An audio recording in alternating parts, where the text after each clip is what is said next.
আজ আমি শেয়ার করব আমাদের মক্কা জিয়ারা, জাবালে সাওর, মুজদালিফা, আরাফাতের মাঠ, জাবালে জুবেদা নাহার সহ ঐতিহাসিক স্থানগুলো যেগুলো আমাদের প্রিয় নবী হযরত মুহাম্মদ সাল্লাল্লাহু আলাইহি ওয়াসাল্লামের স্মৃতি বিচলিত স্থান।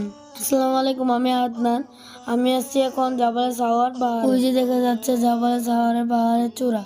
এখন সকাল 10টা, প্রচন্ড রোদ, অনেক গরম, তাই আমরা উপরে উঠবো না, দূর থেকে দেখে চলে যাচ্ছি। আমার সাথে আছেন সাইদ ভাইয়া। এই পাহাড়ের গল্প হলো, এক সময় নবী করিম সাল্লাল্লাহু আলাইহি ওয়াসাল্লাম ও হযরত আবু বকর রাদিয়াল্লাহু তাআলা হিজরত করতে মক্কায় আসেন। তখন মক্কার কুরাইশ নেতারা ঘোষণা করেন, যদি তাদেরকে জীবিত অথবা মৃত ধরে দিতে পারলে 100 উট উপহার দিবেন। ঘোষণা শুনে বহু লোক তাদের ধরার জন্য বের হয়। তখন নবীজি ও হযরত আবু বকর রাদিয়াল্লাহু তাআলা এই পাহাড়ে আশ্রয় নেয়। পাহাড়ের উচ্চতা ছিল 5,500 ফিট। পাহাড়ে উঠতে গিয়ে নবীজির পা কেটে যায়। তাই হযরত আবু বকর রাদিয়াল্লাহু তাআলা পাহাড়ে উঠে পাহাড় পরিষ্কার করেন। তখন তাকে বিষাক্ত কিছু কামড় দেন, তখন নবীজি থুতু মুবারক লাগিয়ে দেয়।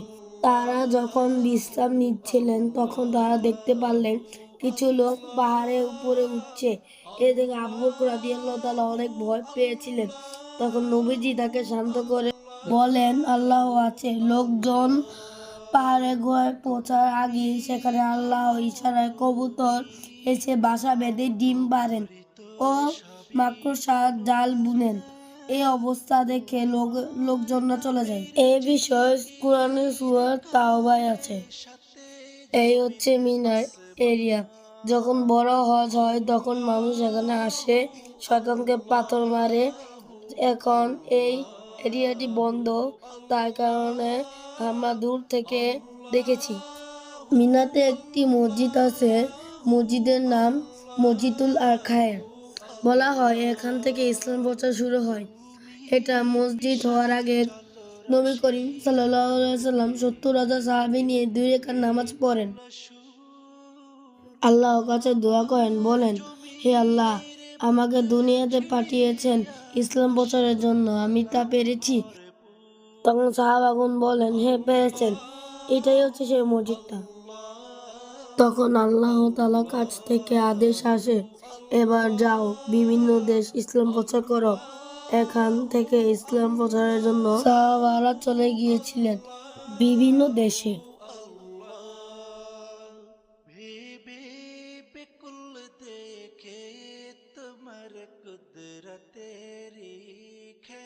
ওই যে পাহাড়ের উপর যে বিল্ডিংটা দেখতে পাচ্ছেন, বিভিন্ন দেশের মন্ত্রী মিনিস্টাররা হজ করতে এসে থাকেন। এখানে পাহাড়ে অনেক উচ্চতায় হওয়ায় মন্ত্রী মিনিস্টাররা হেলিকপ্টারে যাতায়াত করেন। তাছাড়া অনেক সিকিউরিটি ব্যবস্থা আছে। এটা হচ্ছে বুলেট ট্রেন স্টেশন। এখানে মিনা আর মুজদালিফা ট্রেন চলাচল করে বড় হজের সময়। ওই যে দেখা যাচ্ছে হযরত ইসমাইল আলাইহিস সালাম কে কুরবানির জন্য যে স্থানে শুয়েছিলেন, ওই যে উঁচু পাহাড়ের চূড়ায় এটা একটি মিম্বর দিয়ে চিহ্নিত করা হয়েছে।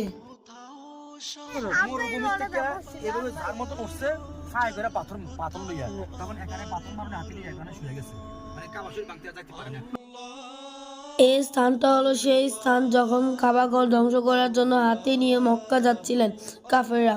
তখন এখান পর্যন্ত এসে আর যেতে পারেননি, কারণ তখন আবাবিল পাখি মরুভূমি থেকে আনা পাথর আঘাত করেছিলেন। হাতিগুলো স্থানে মাটিতে লুটিয়ে পড়েছিলেন।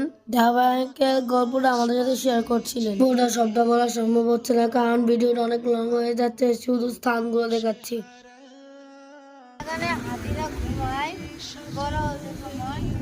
এটা হচ্ছে মুজদালিফার মাঠ। এখানে হাজিরা বিশ্রাম 2 রাকাত নামাজ পড়ে এখান থেকে পায়ে হেঁটে আরাফাতের ময়দানে যায়।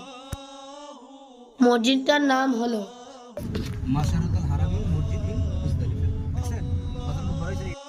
হজের সময় স্থান থেকে খুতবা দেওয়া হয়।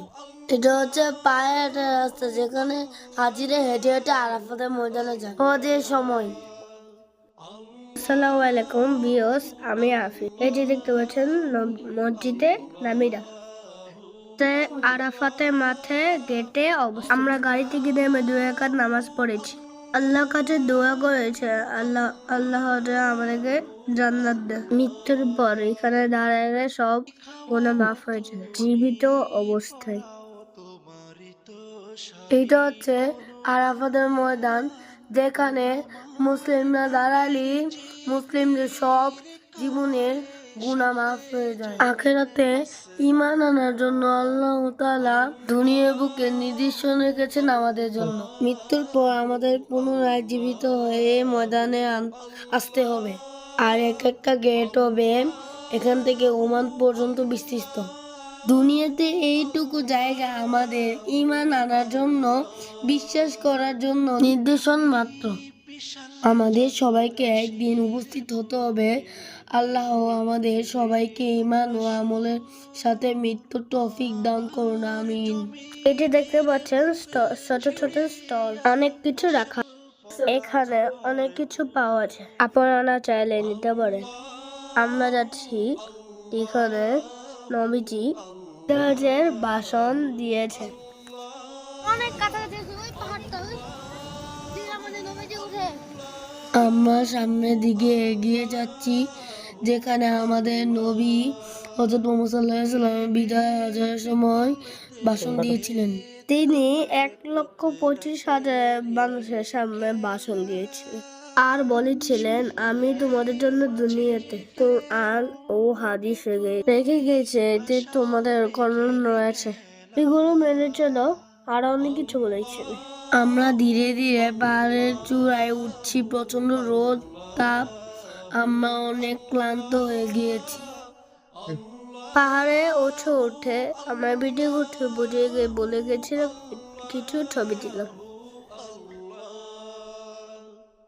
এটা জাবালে জুবেদা নাহার। আজ থেকে প্রায় 400 বছর আগে বাচ্চা হারুন সাগর থেকে ড্রেন করে পাহাড়ের নিচে দিয়ে পানির ব্যবস্থা করেছিল হাজিদের জন্য। এই ওয়ালটা হচ্ছে পানির ড্রেন। ছোট ছোট ছিদ্রগুলো দিয়ে পানি আসতো আর হাজিরা তা পান করত আর আল্লাহর কাছে দোয়া করত বাচ্চা ও বাচ্চার স্ত্রীর জন্য। এটা বাচ্চা হারুনের বাড়ি ছিল। এখানে এখন কিছু কিছু ওয়াল দেখা যাচ্ছে, যা দিয়ে চিহ্ন দিয়ে রাখা হয়েছে। তখনকার সময় কোন হাজিরা পানির জন্য হাহাকার করত, তখন বাচ্চা হারুনের স্ত্রী অনেক অসুস্থ ছিল। তার সুস্থতার জন্য শত শত শ্রমিক দিয়ে ড্রেন বানিয়ে সাগর থেকে পানির ব্যবস্থা করেছিলেন, যেন হাজিরা পানি পান করে বাচ্চার স্ত্রীর জন্য দোয়া করেন। আল্লাহর রহমতে হাজিদের দোয়া কবুল হয়েছিল।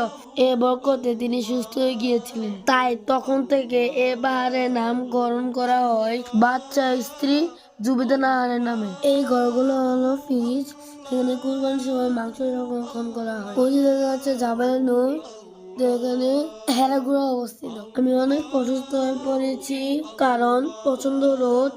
তাছাড়া আমি মাইক্রোতে বেশিক্ষণ থাকতে পারি না। আমার কাছাকাছি এসে উঠতে পারিনি, ইনশাল্লাহ বড় হয়ে উঠবো। এই হলো আমার অবস্থা। আমরা অনেক উঁচুতে অবস্থিত, ওখানে বাচ্চারা উঠতে পারে না, তাই আমরা যাইনি। আমরা এখন হোটেলে ফিরে যাচ্ছি। দেখা বন্ধু কোনো ভিডিওতে। আল্লাহ হাফেজ।